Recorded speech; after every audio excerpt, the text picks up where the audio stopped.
बिस्मिल्लाहिर्रहमानिर्रहीम अस्सलाम वालेकुम। अल्लाह ताला से दुआ है कि अल्लाह ताला आपके रिस्क में कुशाद की करे। आज हम बनाने जा रहे हैं घर पर ही चॉकलेट, बहुत मज़े की बनती है। ज़रूर ट्राई कीजिएगा और रेसिपी को फॉलो कीजिएगा। इसको बनाने के लिए मैंने सबसे पहले 1 कप जो है वो मिल्क ले लिया है। हाफ़ कप मैंने इसमें शुगर ऐड कर दिया और इसके बाद आपने क्या करना है, इसमें कोको पाउडर लेना है। कोको पाउडर जो है वो आपने 1/3 कप लेना है। ये सारे इंग्रेडिएंट्स आपने ऐड करने हैं और लास्ट में आपने क्या करना है, कॉर्नफ्लोर इसमें ऐड करना है। कॉर्नफ्लोर जो है वो मैंने 2 टेबल स्पून इसमें ऐड कर दिया, ठीक है।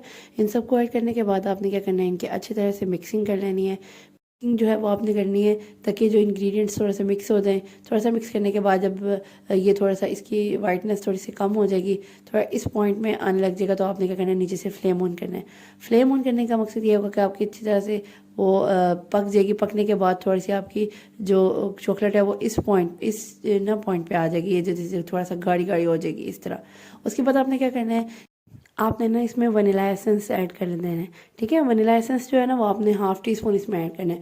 वनीला एसेंस जो है ना वो बहुत मज़े का इसका ना फ्लेवर लेकर आएगी, फ्लेवरफुल बन जाएगी आपकी चॉकलेट ना, बहुत मज़े की बनेगी चॉकलेट।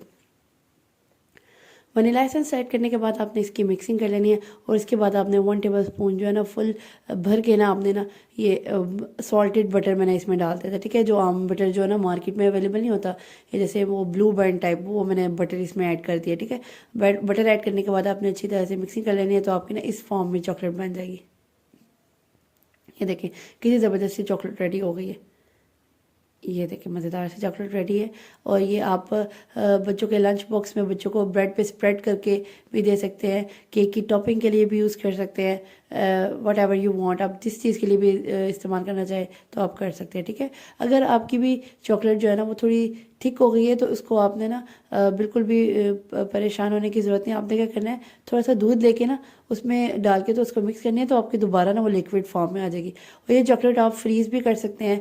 मैंने तो 1 वीक से ज़्यादा भी इसको स्टोर किया था, तो ये बिल्कुल वैसा ही तो उसका टेस्ट रहा था जैसे ना इसका टेस्ट पहले था, ठीक है।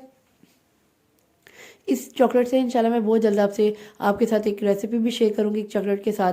ब्रेड पे तो स्प्रेड की थी मैंने, केक की टॉपिंग पे लिए भी आप इस्तेमाल कर सकते हैं। और अगर आज आपको मेरी आज की रेसिपी मेरी पसंद आ रही है तो do follow me and subscribe to my channel. Next इससे भी मज़ेदार वीडियो लेकर हाजिर होंगी। नेक्स्ट वीडियो तक के लिए अल्लाह हाफिज़।